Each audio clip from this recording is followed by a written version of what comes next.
இயேசு கிறிஸ்துவின் நாமத்தினால ஒவ்வொருவரையும் நாங்கள் வாழ்த்தி நாங்கள் இந்த ஆராதனைக்கு உங்களை வரவேற்கிறோம். கர்த்தர் தாமே இந்த வசனத்தின் மூலமாக உங்களை ஆசீர்வதிப்பாராக. ஆமென். கர்த்தர் நல்லவர், அவருடைய கிருபை என்றும் உள்ளது. இந்த வருடத்தை இந்த கடைசி நாளிலுமாய் கர்த்தர் நம்மை கூட்டி சேர்த்திருக்கிறார்.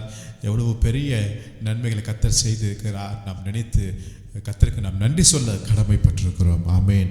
அநேக சமயத்தில் இது இல்லை அது இல்லை என்று சொல்லி நம்ம பேசிக்கொண்டிருப்போம். ஆனால் ஆண்டவர் நல்ல ஜீவனை கொடுத்தார், சுவாசிக்கும்படியாக கர்த்தர் கிருபை கொடுத்தார், நல்ல இருதய துடிப்பை கொடுத்தார், நல்ல நுரையீர நல்ல ஃபங்க்ஷன் ஆகும்படியாக கர்த்தர் கிருபை செய்தார்.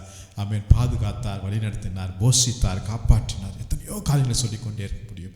ஆகவே இருக்கிறதுக்காக கர்த்தருக்கு நன்றி செலுத்துவோம்.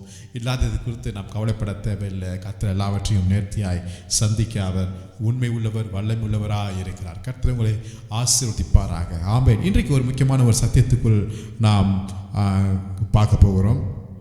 அநேக சமயத்தில் இல்லாததை குறித்து நம்ம கவலைப்பட்டுருப்போம் இல்லையா? ஏதோ ஒரு காரியம் நம்ம வாழ்க்கையில் மிஸ் ஆகும்.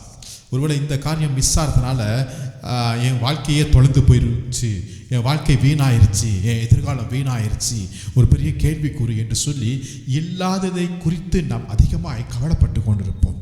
வேதத்திலே நீங்கள் பார்க்கும்போது ஆண்டவர் இன்றைக்கு வசனத்தின் மூலமாய் சில காரியங்கள் இல்லை, இது கொஞ்சம் மிஸ் ஆகுது உன் வாழ்க்கையில், உன் ஊழியத்தில், உன் குடும்பத்தில், உன்னுடைய ஆவிக்குரிய ஜீவியத்தில் இந்த காரியம் இல்லை, அங்கே மிஸ் ஆகுது, காணா போயிடுச்சு என்று சில காரியங்களை நினைப்பூட்டுகிறார்.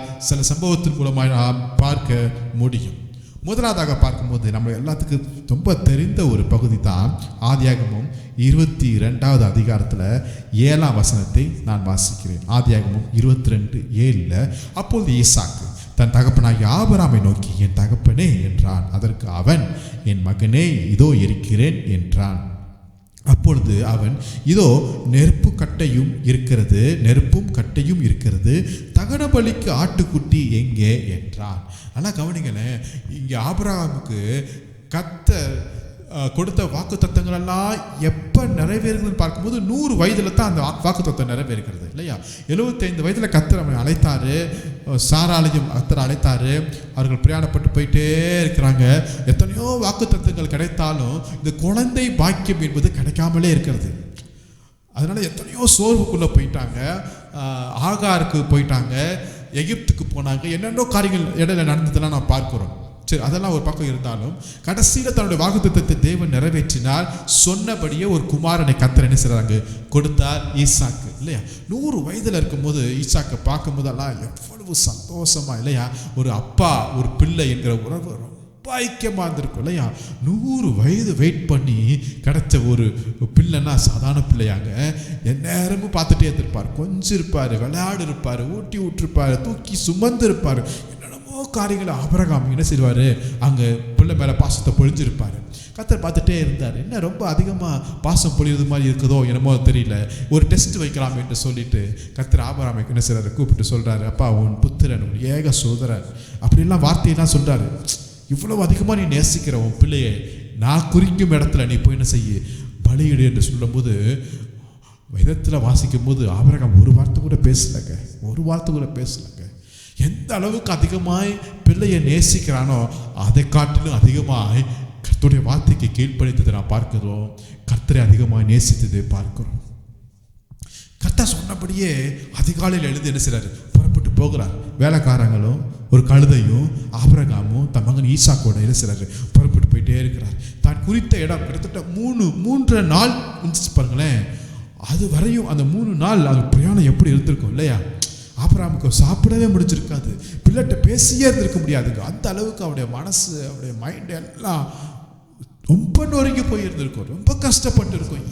ஏன் ஆண்டவர் இப்படி பண்ணாரு, ஏன் இப்படிப்பட்ட காரியத்தை கர்த்தர் கேட்கிறாரு, இத்தனை வருடம் வெயிட் பண்ணி ஆண்டவர் கொடுத்தாரு, மீண்டும் ஏன் இப்படிலாம் நினைத்திருப்போம். ஆனால் அதெல்லாம் பேசினது மாதிரி தெரியவே இல்லைங்க. நிச்சயமாக பேசியிருக்க மாட்டார் தான். ஏன்னா ஆபிரகாமுக்கு நல்லா தெரியும், என் தேவன் பெரியவர், அவர் சர்வ வல்லமை உள்ளவர், அவர் எல் ஷடாய் தேவன், அவர் கொடுத்த வாக்குத்தத்தம் உண்மை உள்ளது, அவர் சந்ததியை குறித்து பேசியிருக்கிறாரே இல்லையா? பூமியில் உள்ள வம்சங்களெல்லாம் உனக்குள் உன் சந்ததிக்குள் ஆஸ்வதிக்கப்படும் என்று சொன்னாரு. அப்போ இது எப்படி நடக்கும்? என் ஆண்டவரால் கூடாத காரியம் ஒன்றுமில்லை என்று சொல்லி ஆண்டவர் மேல அளவுக்கு அதிகமான ஒரு விசுவாசத்தோடு என்ன செய்றாரு, இவர் போயிட்டே இருக்கிறார். மலை கீழே போயிட்டாங்க, கழுதையும் வேலைக்காரன் 2 பேரையும் நிப்பாட்டிட்டாங்க. இப்போ 2 பேர் மட்டும் போகிறாங்க. இப்போ என்ன சொல்லி வந்திருப்பாருன்னா, வேலைக்காரங்கிட்ட அல்லது சாராள்கிட்ட ஈசாக்கிட்ட நம்ம தொழுது கொள்ள போகிறோம், ஆராதிக்க போகிறோம் என்கிற ஒரே ஒரு வார்த்தையை மட்டும் என்ன சொல்லியிருப்பாங்க இல்லையா? அப்போ எல்லாருமே நினச்சிருப்பாங்க, ஓகே ஆராதிக்கிறதுக்கு ஆபிரகாம் போகிறாரு அப்படின்னு சொல்லிட்டு தான் எல்லாம் நினச்சிருப்பாங்க. இங்கே ஈசாக்கும் அதை தான் நினச்சிட்டு வந்துட்டே இருக்கிறார். இப்போ மேலே ஏறப்போ தான் ஈசாக்குக்கு ஒரு காரியம் யோசிக்கிறாரு. ஏதோ ஒரு காரியம் இன்னைக்கு இந்த ஆராதனையில் மிஸ் ஆகுதே, என்ன அந்த காரியம்? ஈசாக்கு ரொம்ப அழகாக கேட்குறாரு, அப்பா நெருப்பு இருக்கு, கட்டை இருக்கு, கத்தி இருக்கு, இதெல்லாம் இருக்கு, ஆனால் ஆராதனைக்குன்னு ஒரு முக்கியமான ஒரு காரியம் கொண்டு வந்திருக்கணுமே, அது மிஸ் ஆகுது. அந்த அனிமல் எங்கே, அந்த விலங்கு எங்கே, அல்லது அந்த ஆடு எங்கே என்று கேட்கிறார். அப்ப ஒரு பையனுக்கு நல்லா தெரியுது, எங்க அப்பா எப்படியெல்லாம் ஆராதிப்பார். எங்க அப்பா ஆராதிக்கணும்னா, ஆண்டவரை பிரியப்படுத்தணும்னா எதெல்லாம் ஆண்டவருக்கு தகன பலியாய் கொடுப்பார் என்பதை பையன் நல்லா அறிந்திருக்கிறார். இங்கே ரொம்ப முக்கியமான ஒரு பாயிண்ட் நான் சொல்ல விரும்புகிறேன். இன்னைக்கு நம்முடைய சந்ததிகள், நம்முடைய பிள்ளைகளுக்கு தெரியணும், எங்கள் அப்பா எப்படி ஆராதிப்பார், எங்கள் அப்பா கர்த்தருக்கு என்ன காரியங்களை கொடுப்பாரு என்பதை இன்னைக்கு நம்முடைய பிள்ளைகள் அறிந்திருக்கணும். அநேக சமயத்தில் சொல்லுவோம், நீங்களாம் பிள்ளைகள், நீங்களாம் அமைதியாக இருக்க, உங்களுக்கு ஒன்றும் புரியாது என்று சொல்லி நம்ம அவங்கள அசட்டை பண்ணுவோம். ஆனால் இங்கு ஈசாக்குக்கு தெரியும், எங்கள் அப்பா ஆபிரகாம் எப்படியெல்லாம் ஆராதிப்பார். இப்படி தானே ஆராய்ச்சிருப்பாரு, நேத்தான் இப்படி தானே ஆராதித்தாரு, போன மாதம் இப்படி தானே ஆராதித்தாரு, ஆனால் இன்னைக்கு ஏதோ ஒரு கம்மியாகுது, குறைவாகுது, ஏன் அதை கொண்டு வரலை என்பது ஒரு கேள்வி அவன் மனதுக்குள் எழும்புகிறதை நாம் பார்க்கிறோம். அப்ப என்ன புரியுது என்றால், எப்பெல்லாம் ஆராதிக்க ஆபிரகாம் போறாரோ அப்பெல்லாம் தன் மகனாகிய ஈசாக்க அழைத்து கொண்டு போய், அப்பா இப்படித்தான் நீ ஆராதிக்கணும், இப்படித்தான் நீ பலி செலுத்தணும், பலி செலுத்த வேண்டும் என்றால் இந்த காரியம்லாம் நம்மளுக்கு தேவைப்படுது. ஒரு ஆட்டுக்குட்டி தேவை, அந்த ஆட்டுக்குட்டி பழுதற்ற ஆட்டுக்குட்டியா இருக்கணும், அதை தான் தேவன் பிரியப்படுகிறார். விறகு தேவை, நெருப்பு தேவை, கத்தி தேவை என்கிற செயல்முறையெல்லாம் ஒரு நல்ல தகப்பன் தன் பிள்ளைகளுக்கு சொல்லி கொடுக்கணும் வேண்டும். அப்பே அப்பா மட்டும் ஆராதிச்சுட்டே இருந்தால் போதுமா? அப்பா மட்டும் ஜெபம் பண்ணிட்டே இருந்தால் போதுமா? அப்பா மட்டும் சபைக்கு போனால் போதுமா? பிள்ளையும் வரணும்ல, பிள்ளையும் கற்றுக்கணும்ல. இன்னைக்கு அநேக பேர் செய்ய விட்டுறாங்க. வீட்டில் யாராவது ஒருத்தர் போனால் போதுங்க அப்படின்னு சொல்லிட்டு வராங்க. இல்லை இல்லை இல்லை, குடும்பமாய் அங்கே ஆராதனையில் நிற்கணும். எங்கள் அப்பா எப்படி ஆராதிப்பார், எங்கள் அப்பா அதிகாலையில் எத்தனை மணிக்கு எழுந்திருப்பார், எங்கள் அப்பா பேரண்ட்ஸு எப்போ உபவாசம் பண்ணுறாங்க, தேசத்துக்காக எப்படி ஜெபிக்கிறாங்க, ஊழியத்தை எப்படி தாங்குகிறாங்க, ஊழியர்களுக்கு எப்படி கொடுக்குறாங்க என்பதை எல்லா பிள்ளைகளும் அறியணும். அப்போ பெற்றோர்கள் அதை சொல்லித்தரணும். அல்லேலூயா, ஆமென்.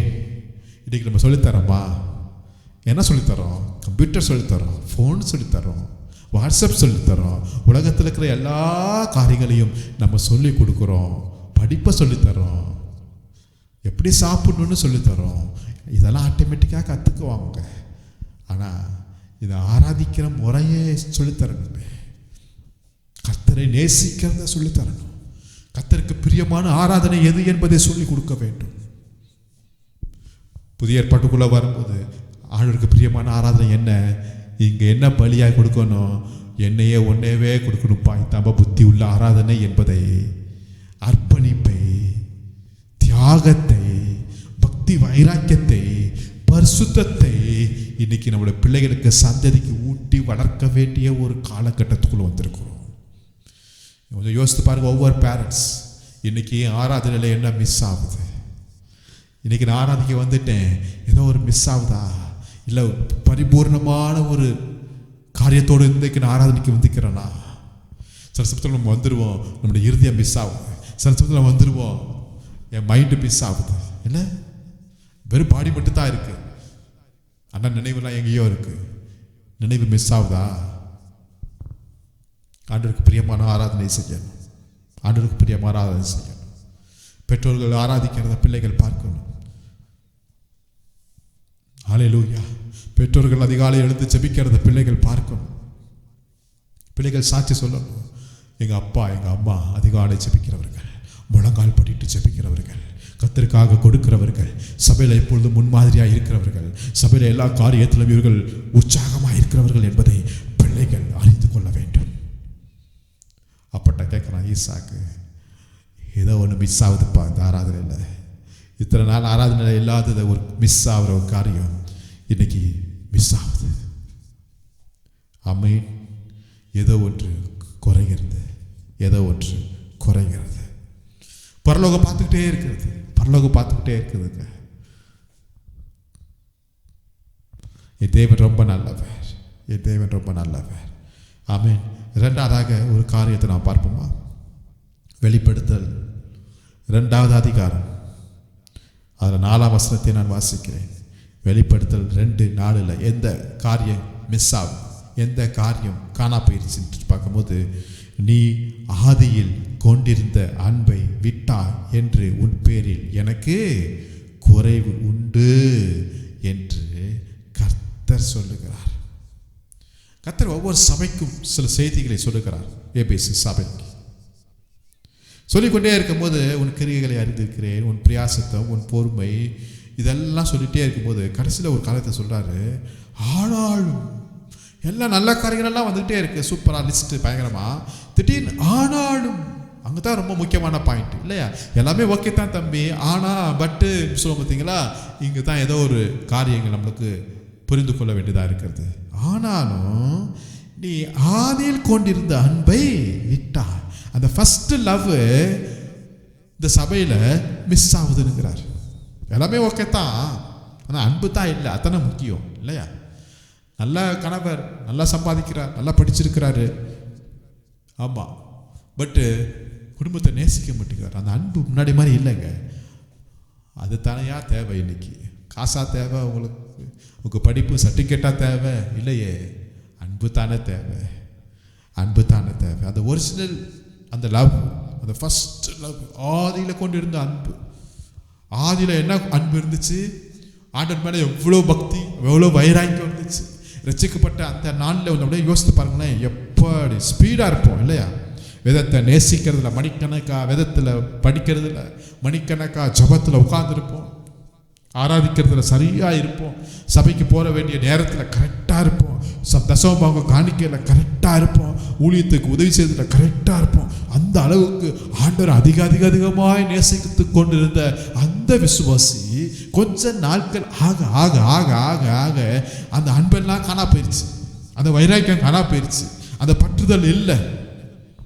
ஆனால் சொல்லுவாங்க, நான் 25 வருஷம் ஆயிடுச்சு சீனியர் விசுவாசி, 30 என்று பல காரியங்களை சொல்லி கொண்டு இருக்கலாம், அதெல்லாம் ஓகே. ஆனாலும் ஆதியில் கொண்டிருந்த அன்பு இங்கே மிஸ் ஆகுது வாழ்க்கையில்.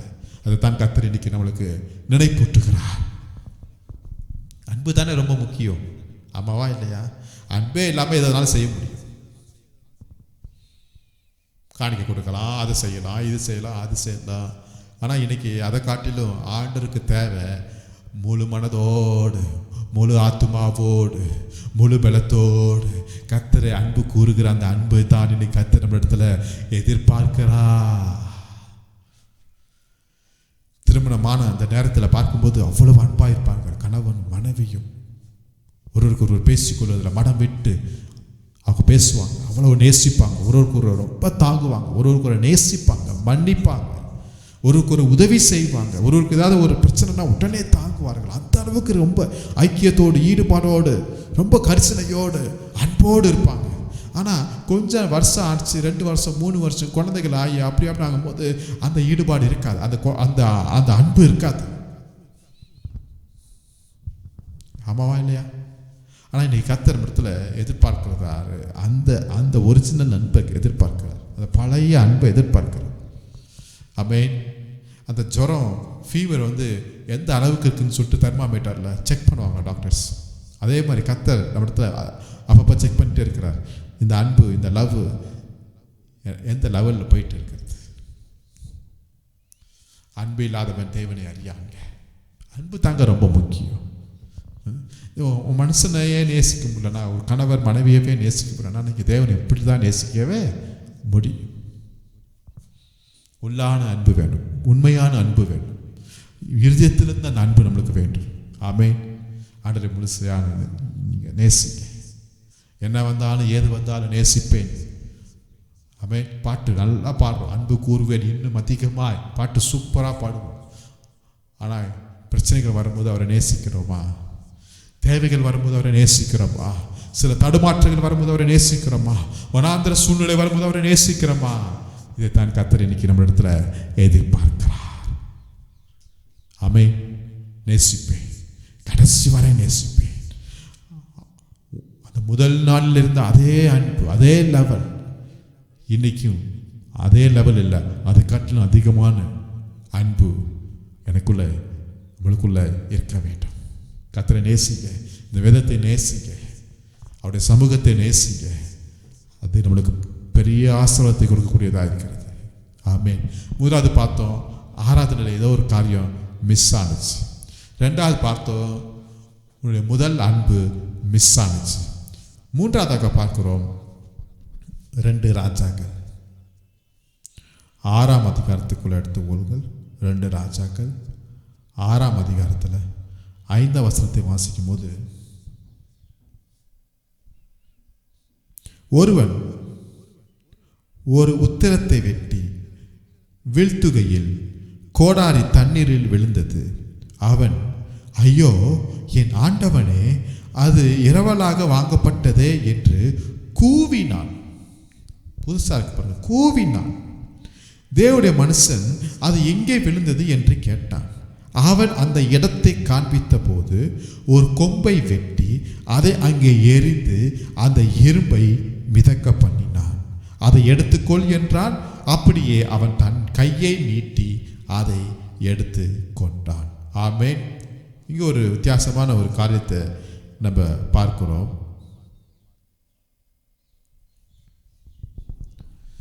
ஒருத்தர் கோடாரி எடுத்துகிட்டு வந்து மரத்தை வெட்டிகிட்டே இருக்கிறார். திடீர்னு பார்க்கும்போது அந்த கோடாரி விழுந்துருச்சு, தண்ணிக்குள்ளே போயிடுச்சு. தண்ணிக்குள்ளே போனால் ஏதாவது தெரியுமா? அதுவும் எறும்பு இல்லையா, ஒன்றுமே தெரியாது. ரொம்ப கத்துறார், கூவுறார், ஐயோ என் கோடாரி விழுந்துருச்சு, என் கோடாரி காணா போயிடுச்சு, உன் கோடாரி காணா போயிடுச்சு. விழுந்த பிறகு சரி கோடாரி காணா போயிடுச்சு, இனிமேல் கிடைக்கிறதுக்கு சான்ஸ் இல்லைன்னு சொல்லிட்டு வீட்டுக்கு போகலை. கத்துறார் மனுஷன், எனக்கு கோடாரி தான், கோடாரி தான். ஏன் இந்த அளவுக்கு அவர் கத்துறார்னா, அவர் சொல்ற ரீசன், இது என்னுடையது அல்லப்பா, இது நான் ஓசியா ஃப்ரீயா இன்னொரு இரவலா நான் வாங்கிட்டு வந்தேன், திருப்பி நான் அவர்கிட்ட கொடுக்கணுமே என்று சொல்லி அவர் கத்துறார். அதுக்காக தான் அவர் போடப்படுறார். ஒருவேளை அவரோட இருந்தால் கூட இந்த அளவுக்கு அவர் சத்தம் போடப்பட்டிருக்க மாட்டார். அது வேற ஒருத்தருடையது இவர் வாங்கிட்டு வந்தார் பார்த்தீங்களா, அங்கே தான் இந்த காரியத்தை நம்ம ரொம்ப உற்று பார்க்கணும். இன்னைக்கு நம்முடைய வாழ்க்கையில் சில காரியங்கள் தொடர்ந்து போனால் கூட ஈஸியாக விட்டுறலாம். ஆனால் வேறு ஒருத்தர் சம்பாதித்த வாங்கி கொடுத்த சில காரியங்கள் என் வாழ்க்கையில் அது இரவலாக இருக்கும்போது அது காணா போயிடுச்சுன்னா நான் எப்படி இருப்பேன் என்பதை நாம் பார்க்க வேண்டும். இன்னைக்கு ஒரே ஒரு கேள்வி, ஒருவேளை நீங்கள் சம்பாதிக்காத சில காரியங்கள் மற்றவர்கிட்ட நீங்கள் ஃப்ரீயாக ஏதாவது வாங்கி நீங்கள் வச்சுருக்கிறீங்களா அப்படின்னு கேட்கும்போது நம்ம சொல்லுவோம் மேக்சிமம், அப்படிலாம் ஒன்றும் யார்கிட்ட நான் வாங்கலையே, எதுவும் வாங்கலையே, எந்த கடன் வாங்கலையே அப்படின்னு நம்ம நினைப்போம். ஆனால் இன்றைக்கி ஒரு ஆவிக்குரிய அர்த்தத்தை நான் சொல்கிறேன். ரட்சிப்பு நான் சம்பாதித்தது அல்ல, நான் உழைத்து வாங்கினது இந்த ரட்சிப்பு அல்ல. என் மேல் இருக்கிற இந்த பரிசுத்தாவின் அபிஷேகம் நான் கஷ்டப்பட்டு உழைத்து வாங்கினதும் அல்ல. என் மேல் இருக்கிற ஆவியின் வரங்கள் நான் கஷ்டப்பட்டு உழைத்து வாங்கினதும் அல்ல. என் மேல் இருக்கிற இந்த தரிசனம், என் மேல் இருக்கிற இந்த ஊழியம், இந்த பாரம், இந்த அழைப்பு, இந்த பரிசுத்தம், இந்த எல்லா விதமான ஆவிக்குரிய ஆசீர்வாதங்கள், இது எதுவுமே நான் பிரயாசப்பட்டு நான் சம்பாதித்து நான் உழைத்து வாங்கினதே அல்ல. இது எல்லாம் இயேசு கிறிஸ்து மூலமாய் கொடுக்கப்பட்ட எனக்கு ஈவா இருக்கிறது.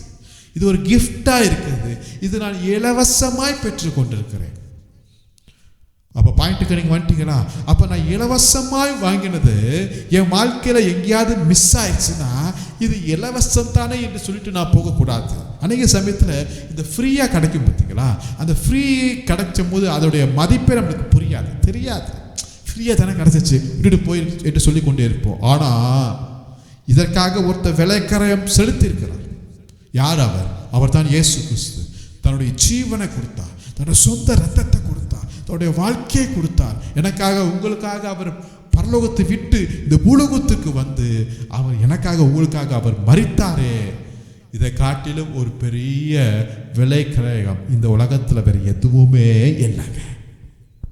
அப்ப நான் பெற்றிருக்கிற இந்த ரட்சிப்பு, நான் பெற்றிருக்கிற இந்த பரிசுத்த ஆவி, இந்த அபிஷேகம், இந்த தரிசனம், இந்த ஊழியம், இந்த அழைப்பு, இந்த வரங்கள், இது எதுவுமே என்னுடைய சொந்த முயற்சினால நான் வாங்கினது அல்ல. இது கர்த்தர் இலவசமா எனக்கு கொடுத்திருக்கிறாரு. இலவசம் என்பதனால நான் இதை அசட்டை பண்ணக்கூடாது.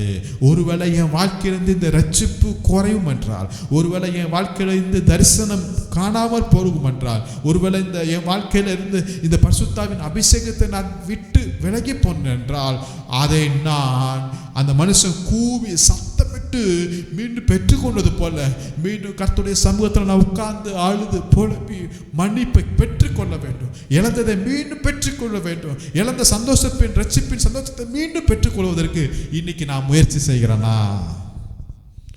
சில சமயத்தில் ஆவிக்குரிய வாழ்க்கையில் போயிட்டே இருப்போம். ஆனால் ஆவிக்குரிய வாழ்க்கையில் இதெல்லாம் இருக்குதான், எப்போ மிஸ் ஆனிச்சு, எப்போ காணா போச்சு, எங்கே விட்டோன்னு என்றே தெரியாது. அன்னைக்கு தான் அந்த தேவனுடைய மனுஷன் கேட்குறாரு, ஓகே கோடாரி விழுந்துச்சு, ரைட்டு, நீ சொல்றது உண்மை, எங்கே விழுந்துச்சுன்னு கேட்கிறாரு. பார்த்தீங்களா, இங்கே தான் பாயிண்டே இருக்கு. தண்ணியில் ஏதாவது அடையாளத்தை காட்ட முடியுமா? ஏதாவது ஒரு பாயிண்ட்டை சொல்ல முடியுமா? இல்லை. ஆனால் அந்த மனுஷன் காட்டுறான், இந்த இடத்துல தான் என் கோடாரி விழுந்துச்சு. நல்லா கவனிங்க. சில பேர் எங்க ரட்சிப்பை இழந்தோம் என்பதே தெரியாம இன்னைக்கும் சபைக்கு வந்துட்டு இருக்கிறவங்க இருக்கிறாங்க.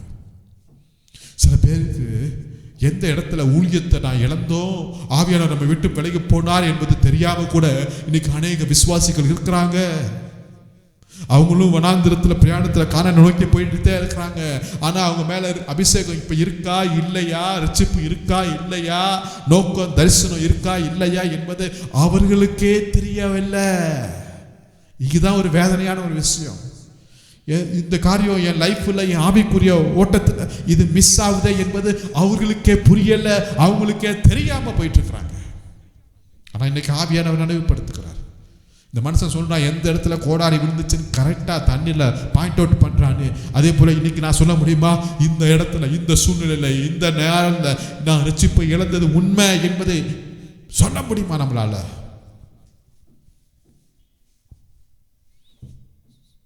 ஹல்லேலூயா, ஹல்லேலூயா.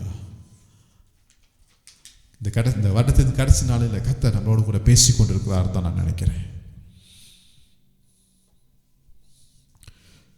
அடுத்ததாக ஒரு பார்ப்போம். லூக்காளுன சுவிசேஷம்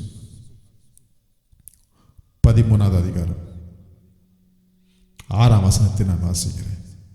அப்பொழுது அவர் ஒரு உவமையை சொன்னார். ஒருவன் தன் திராட்சை தோட்டத்தில் ஒரு அத்தி மரத்தை நட்டிருந்தான். அவன் வந்து அதிலே கனியை தேடின போது ஒன்றும் காணவில்லை. இங்கு என்ன மிஸ் ஆகுது? கனி மிஸ் ஆகுது. மரம் இருக்கா? எஸ். இலைகள் இருக்கா? எஸ். நல்ல கிளைகள் இருக்கா? எஸ். ஹைட்டு வெயிட்டு எல்லாம் ஓகே. ஆனால் இருக்க வேண்டிய கனி இங்கே இல்லை. இங்கே என்ன ஒரு பெரிய ஆச்சரியமான ஒரு காரியம்னா, இது அத்தி மரம். வழி அருகே இருக்க வேண்டிய அத்தி மரத்தை ஆண்டவர் எடுத்து ஒரு திராட்சை தோட்டத்துக்குள்ள ஆண்டவர் வைத்திருக்கிறார் இல்லையா? இது எந்த தோட்டக்காரரும் வைக்க மாட்டாங்க. ஆனால் ஆண்டவர் இறக்கப்பட்டு இங்கே வச்சிருக்கிறார் இல்லையா? அத்தி மரத்துக்கும் திராட்சை தோட்டத்துக்கும் சம்மந்தமே கிடையாது. ஆனாலும் கர்த்தர் வைத்திருக்கிறார். இன்னைக்கு நம்மளுக்கும் இந்த சபைக்கும் தேவ ராஜ்யத்திற்கும் எதுக்குமே சம்மந்தமே இல்லை. ஆனாலும் கர்த்தர் இறக்கப்பட்டு ஒன்று வச்சிருக்கிறார். பாருங்களேன், திராட்சை தோட்டம் அதோடைய கொடியெல்லாம் இவ்வளோ தூரத்தில் இருக்கும், அத்தி மரம் பெருசாக இருக்கும், சம்பந்தமே இல்லை. ஆனாலும் கர்த்தர் வைத்திருக்கிறார், ஏதோ ஒரு நோக்கம் வைத்திருக்கிறார். சரி, திராட்சை தோட்டத்துக்கும் நம்ம தேவையான காரியங்களை பராமரிக்கும் போது அத்தி மரத்தையும் கொஞ்சம் பார்க்கலாம். அப்படிதான் சொல்லி இந்த வருடத்தில் கர்த்தர் நம்மளையும் பார்த்தார், பராமரித்தார், வேண்டிய எல்லாவற்றையும் கர்த்தர் செய்தார், கொடுத்தார். ஆனால் திராட்சை தோட்டத்தில் பழங்கள் வந்துச்சு, அத்தி மரத்தில் பழங்களே இல்லையா, ஒன்றும் காணவில்லை. வசனம் போடப்பட்டது, ஒரு ஃப்ரூட் கூட இல்லையா. எவ்வளவு ஒரு வேதனையான ஒரு காரியம் இல்ல? ஒரு ஃப்ரூட் கூட இல்லைன்னா என்னங்க? அதே தண்ணீர் இங்கே வந்துச்சு, அதே ஓரம் இங்கே வந்துச்சு, அதே பாதுகாப்பு, ஒரே தோட்டக்காரர், ஒரே தோட்டத்துக்குள்ள எல்லாம் கரெக்டா இருக்கு. ஆனா இந்த ஒரு மரத்துல ஏதோ ஒரு பிரச்சனையா? இதை வெட்டி போட்டுடலான்னு முடிவு பண்ணிட்டாங்க. ஆனால் தோட்டக்காரர் சொல்கிறார், இன்னும் ஒரு வருஷம் இருக்கு. பரிந்து பேசுகிறார், இந்த வருஷம் மட்டும் இருக்கட்டும், கொஞ்சம் வெயிட் பண்ணலாம், கொஞ்சம் பார்க்கலாம், கொஞ்சம் முயற்சி பண்ணி பார்க்கலாமே, ஒரு சான்ஸ் கொடுக்கலாமே. ஆமென். ஒரு சான்ஸ் கொடுக்கலாமே. கிருபையின் டைமுக்குள்ளே வந்திருக்கிறோம். ஆமென். கிருபையின் நேரத்துக்குள்ளே வந்திருக்கிறோம். கொடுக்க வேண்டிய கனியை நம்ம கொடுப்போம். ஃப்ரூட் மிஸ் ஆகுதா? ஆவின் கனிகள் மிஸ் ஆகுதா? வரங்கள் மிஸ் ஆகுதா? கொடுக்க வேண்டியது கொடுக்க கர்த்தர் எதிர்பார்த்து கொண்டே இருக்கிறாரு. நம்ம சம்பந்தமே இல்லை, ஆனாலும் கர்த்தர் நம்மளை தோட்டத்துக்குள்ளே வைத்திருக்கிறார், இந்த சபைக்குள்ளே வைத்திருக்கிறாரு. ரோட்டில் இருக்க வேண்டியவன், காட்டில் இருக்க வேண்டியவன், வழியருக இருக்க வேண்டியவன் கர்த்தர் தூக்கி இந்த இடத்துல வைத்திருக்கிறாரே. எதுக்கு தெரியுமா? கனி கொடுப்போம் என்று சொல்லித்தான். அல்லேலூயா. ஐந்தாவதாக மத்தேயு 25:8 நம்ம வாசிக்கிறோம். மத்தேயு 25:8 10 கன்னிகைகள் எல்லாம் விளக்கோடு வராங்க, எல்லாம் எண்ணெயோடு வராங்க. மணவாளன் வருவார் வருவார் வருவார் வருவார். டைம் ஆயிடுச்சு, லேட் ஆயிடுச்சு, டயர்டாயிட்டாங்க, அப்படியே தூங்கிட்டாங்க. 5 பேர் புத்தி இல்லாதவர்களாக ஆகிட்டாங்க. ஆண்டவர் சொல்றார், உங்களை அறியேன்ட்டார். என்னங்க மிஸ் ஆகுதுன்னா, ஆயில் மிஸ் ஆகுது. என்ன மிஸ் ஆகுது? எண்ணெய் இல்லை, தீர்ந்துருச்சு. தூங்கிட்டாங்க. ஒரு தூக்க கலக்கம், ஒரு நிர்விசாரம், ஒரு அசட்டத்தன்மை, ஏனோ தானோ என்கிற ஒரு காரியங்கள். கடைசியில் எங்கே போய் முடியுதுன்னா, அவங்ககிட்ட ஆயிலே இல்லாமல் மணவாளன் கூட போக வேண்டிய அந்த ஆசீர்வாதத்தை இழந்து விடுறார்கள். புத்தி இல்லாதவர்கள், நீ யாருன்னே தெரியாதுன்ட்டார் ஆண்டவர். இல்லை, எவ்வளோ ஒரு கொடுமையான ஒரு காரியம். உற்சாகமாக ஒன்றா வந்தாங்க, ஒரே சபையாக இருந்தாங்க, ஒரே குடும்பமாக இருந்தாங்க. ஆனால் பாதி பேர் தானே போயிட்டாங்க, பாதி பேர் கைவிடப்பட்டாங்களே. இதை காட்டிலே ஒரு வேதனை எங்கெங்க? இது ஏதோ புறஜாதிகள் மத்தியில் நடக்கிற ஒரு காரியம் இல்லை. ஒரு சபையில், ஒரே குடும்பத்துக்குள்ள, ஒரே இடத்துல நடக்கிற ஒரு காரியம். பாதி பேர் கைவிடப்பட்ட சூழ்நிலை. ஏன் என்ன எங்கள் வாழ்க்கையில் மிஸ் ஆகுதுன்னா, எண்ணெய், அபிஷேகம். ஆமென். மிஸ் ஆகுது, அபிஷேகம் மிஸ் ஆகுது. கொழுந்து விட்டு எரிய வேண்டிய அபிஷேகம் இன்னைக்கு மிஸ் ஆகுது. காரணம் தூக்கம். காரணம் என்னது? தூக்கம். ஒரு சோம்பேறித்தனம், ஒரு அசட்டைத்தனம், ஒரு உற்சாகம் இல்லாத ஒரு வாழ்க்கை, ஆவிக்குரிய வாழ்க்கை. ஆரம்பத்தில் நல்லா பாட்டு பாடிட்டு நல்லா பவர்ஃபுல்லாக ஸ்பீடாக போயிட்டு இருந்தாங்க. கொஞ்சம் டைம் ஆயிடுச்சு, கொஞ்சம் டிலே ஆயிடுச்சு. உடனே என்ன ஆயிடுச்சு? இந்த ஸ்பீடு கம்மியாயிடுச்சு. உற்சாகம் போயிடுச்சு, தாகம் போயிடுச்சு, வாஞ்ச போயிடுச்சு, ஆண்டவர் மேல இந்த பற்றுதல் போயிடுச்சு. உலகத்தாரோடு உலக காரியங்களோடு நிற்க ஆரம்பிச்சிட்டாங்க. எவ்வளோ வேதனையான ஒரு விஷயம், ரொம்ப கஷ்டமான ஒரு காரியங்க. இத்தனை வருஷம் பிரயாசப்பட்டு உழைச்சி ஆண்டருக்குள்ளே இருந்து சபைக்கு வந்து ஊழியம் செய்து அந்த கடைசி மணி நேரத்தில் இழந்துட்டோம். பார்த்தீங்களா?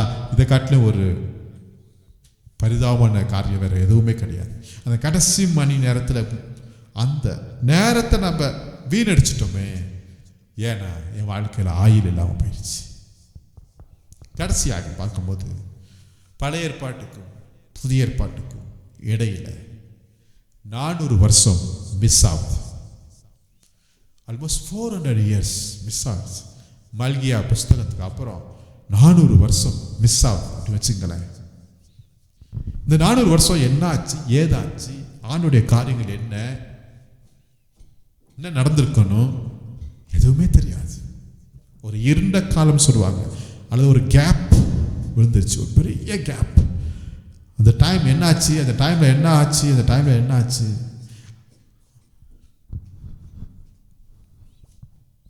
சாத்தான் நினைச்சிருப்பான், ஓகே அவ்வளோதான் முடிஞ்சிச்சு, டைம் ஃபுல் ஸ்டாப், இனிமே எல்லாம் இருண்ட காலம்தான், எல்லாம் மறைக்கப்பட்ட காலம். இஸ்ரவேல் ஜனங்க, அவங்களோட வாக்கு தத்துவம், அவங்க ஆராதனை, அவங்க தீர்க்க தரிசனம், அவங்க பலிகள், அவங்களுடைய பண்டிகைகள், ஆபிரகாமுடைய சந்ததி, அவருடைய ஆசீர்வாதம் எல்லாவற்றுக்கும் முற்றுப்புள்ளி வச்சாச்சு. இனிமே வேற எதுவுமே இல்லை என்று சாத்தான் ரொம்ப சந்தோஷமா இருந்திருப்பான். 1 வருஷம் இல்லை, 100 வருஷம், 200 வருஷம், 300 வருஷம், 400 வருஷம் ஆச்சு. சாத்தான் நினைச்சிருப்பான் அவ்வளோதான் முடிஞ்சிச்சு. ஆனால் அவனுக்கு தெரியாது, இன்னொரு ஒரு புதிய காரியம், ஒரு புதிய உடன்படிக்கை, ஒரு புதிய ஏற்பாடு மத்தேயு சுவிசேஷத்தில் ஆரம்பிக்க போகிறது. சாத்தானுக்கு தெரியாமல் போயிடுச்சு. இந்த 400 ஆண்டு காலம் பார்க்கும்போது இஸ்ரவேல் ஜனங்கள் சிதறப்பட்டு போயிட்டாங்க, உலகத்துக்கு பக்கம் போயிட்டாங்க, கைவிடப்பட்டு போயிட்டாங்க. அங்கு பண்டிகை இல்லை, ஆராதனை இல்லை, துதி இல்லை, தீர்க்க தரிசனமான வார்த்தைகள் இல்லை, எதுவுமே இல்லை, எல்லாம் முடிஞ்சிருச்சு. வாக்குத்தத்தம் என்னங்க ஃபெயிலியருங்க, அந்த அளவுக்கு போயிருச்சு. ஆண்டவர் எங்கெங்க சியோன், எங்கெங்க எருசலேம், எங்கெங்க இஸ்ரவேல் நாடு, எங்கெங்க தேவாலயம், எங்கெங்க எதுவுமே இல்லைங்க, எல்லாம் முடிஞ்சிருச்சுங்க. அவ்வளோதாங்க டைம். 400 வருஷம் அப்படியே போயிட்டே இருக்குது. ஜனங்கள் எல்லாரும் வேற ஒரு வழிக்கு போயிருப்பாங்க. அவங்க எண்ணங்கள் மாறி இருக்கும், அவங்க சிந்தைகள் மாறி இருக்கும், ஆண்டவர் மேலே இந்த பற்று எல்லாம் மாறிடுச்சு. பெரிய கேப், பெரிய வருஷம், பெரிய நாட்கள் இங்கே மிஸ் ஆயிடுச்சு. ஆனால் ஒரு புதிய தொடக்கத்தை கர்த்தர் இங்கே வைத்திருக்கிறார். ஹல்லேலூயா.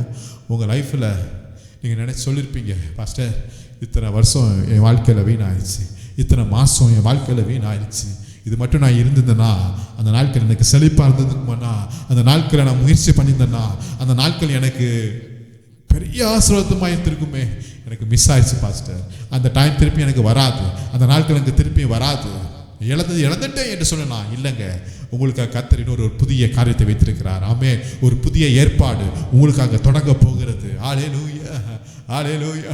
இழந்த 400 வருஷம் நீங்கள் எதை இழந்தீங்களோ அதை காட்டிலும் மிகுந்த பவர்ஃபுல்லான காரியத்தை தொடக்கத்திலே கர்த்தர் வைக்கிறாரு. ஆமென். என்ன தொடக்கம்? யோவான் தீர்க்கதரிசி வருகிறார். ஹல்லேலூயா.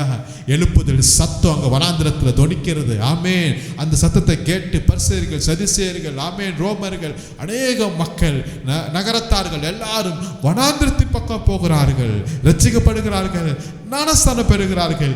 இயேசு வருகிறார், அவருடைய சீஷர்கள் வருகிறார்கள், அப்போஸ்தலர்கள் எழும்புகிறார்கள், பரிசுத்த ஆவி வருகிறது, ஊற்றப்படுகிறது.